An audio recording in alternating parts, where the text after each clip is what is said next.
तुम्ही कसं बघता काँग्रेस याच्याकडे? एकीकडे आदिवासी समाज कल्याणचा शोषित पीडितांचा निधी वळवला जात आहे, दुसऱ्या योजनांना दिला जात आहे, लाडकी बहीणमध्ये टाकले जात आहेत. म्हणजे तो मागासवर्गीय उद्ध्वस्त झाला पाहिजे, आदिवासी उद्ध्वस्त झाला पाहिजे, त्याची चिंता या सरकारला अजिबात नाही. म्हणून त्यांचा मागासवर्गीयांचा निधी वळवून आपले सत्तेची पोळी मजबूत करायची, सत्तेची खुर्ची मजबूत करायची आणि सत्तेची पोळी शेकायची.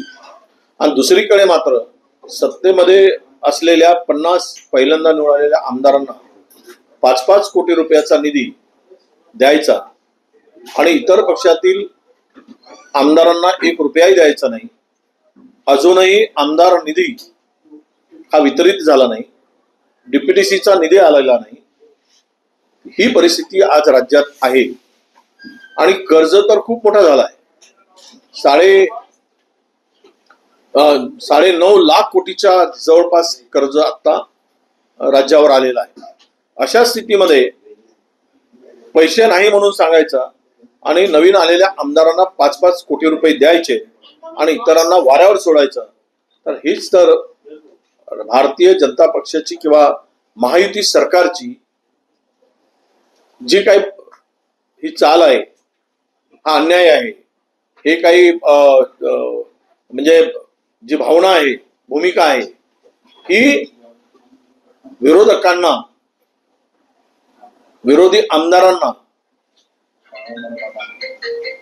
पुढच्या दृष्टीनं की तुमको कुछ नहीं मिलेगा फिर विचार करो, त्याचं एक प्रलोभन आहे. आणि त्याच्याही पलीकडे जाऊन सांगतो ही खैरात जी वाटली जात आहे त्यातून नवीन आमदार जे निवडून आले त्यांना माझं तरी असं स्पष्ट मत आहे या संदर्भात की एक महागाईत काय म्हणतात तर दुष्काळात 13वा महिना आहे ना, तर असं त्या पद्धतीने ते अश्रू पुसण्याचं काम त्यांचं करण्याचं प्रयत्न कदाचित हा असावा. पण सगळ्यांना समान वागणूक दिली पाहिजे, तरच राज्याचा सर्वांगीण विकास होईल. सर्व आमदारांना जर निधी दिला तर सर्वांगीण विकास होईल, ही कल्पनाच मुळात यांच्या डोक्यात नाही. म्हणून अशा प्रकारचे निर्णय हे सरकार घेत आहे. मुंबईमध्ये भाई जगताप यांनी म्हटलेलं की राज ठाकरेंनी उद्धव ठाकरेंसोबत लढायचा नाही, स्वबळाचा नारा मुंबई काँग्रेसमध्ये दिला. असं हे भाई जगतापांचा निर्णय काय आहे किंवा काय बोलले झाले. आमच्या तेथील अध्यक्षा वर्षाताई गायकवाड आहे आणि त्यांचा अजून काही त्या संदर्भातली भूमिका कदाचित आली नाही. पण मला वाटतं की कदाचित ही भूमिका सर्वसमावेशक असावी. आम्ही सुरुवातीलाच आमचा निर्णय झाला की राज्य पातळीवर या निवडणुका, स्थानिक स्वराज्य संस्थांच्या निवडणुका होत असताना आमचे जे स्थानिक युनिट आहे, स्थानिक पदाधिकारी आहे, स्थानिक नेते आहेत जिल्हा पातळीवरचे, त्यांनी तो निर्णय घ्यायचा आहे. इंडिया आघाडी ही लोकसभेसाठी आणि महाविकास आघाडी आपल्या विधानसभेसाठी होती. आता लोकल बॉडीच्या निवडणुकीसाठी अशी कुठलीही आघाडीची घोषणा अधिकृत तीनही पक्षांनी केलेली नाही. तो निर्णय राज्य पातळीवरचा होता. आम्ही अनेक स्थानिक नेत्यांशी बोलल्यानंतर आम्ही या निष्कर्षापर्यंत आलो आहोत की आपण जिल्हा स्तरावर सोडायचं. जिल्हा स्तरावर त्यांनी आघाडीची चर्चा करायची, पण ती चर्चा आघाडीची करत असताना आघाडीतील घटक पक्षांच्या बरोबरच असावी, कारण ही आमची भूमिका होती. आता त्या पलीकडे जाऊन राज ठाकरे आणि उद्धवजी हे एकत्र येत असतील तर मला वाटतं की यांची भीती आम्हाला नाही.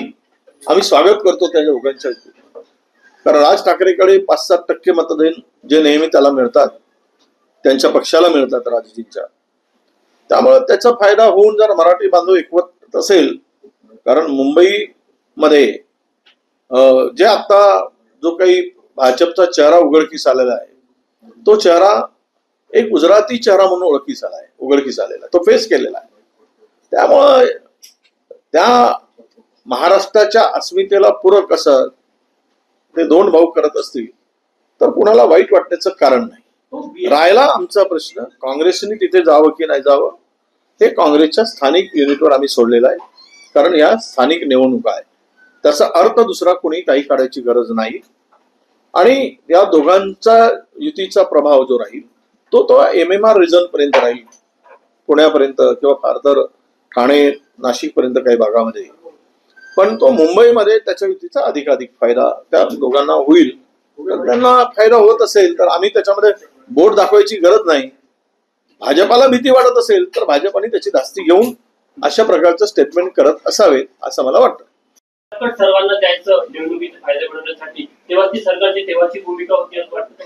100% मतांसाठी, मत मिळवण्यासाठी, मतावर सत्तेची खुर्ची मिळवण्यासाठी हे केलेलं ढोंग सोंग हे आता उघडकीस येत आहे.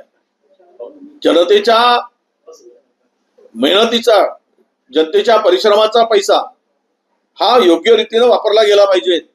त्यावेळेस यांना अक्कल नव्हती काय, की यांच्या अकलेची दिवाळखोरी निघाली होती सत्तेमध्ये बसून. त्यावेळेस ही अक्कल का वापरली नाही, त्यावेळेस हे डोकं का चालवलं नाही, हे कोण लाभार्थी आहेत, कोण चुकीचा माणूस लाभ घेतोय. पण त्यावेळेस मात्र नाही, सत्ता मिळवायची, लाडक्या बहिणीला बनवून त्यांची बनवाबनवी करायची, फसवणूक करायची म्हणून पैसे दिले ना. मग दिले तर आता कशाला अटी शर्ती हे ते KYC फवायची सगळं काय चांगलं आहे. हे योजना गुंडाळायची आहे, हे त्यामागचा उद्देश आहे. जिल्हा परिषदेनंतर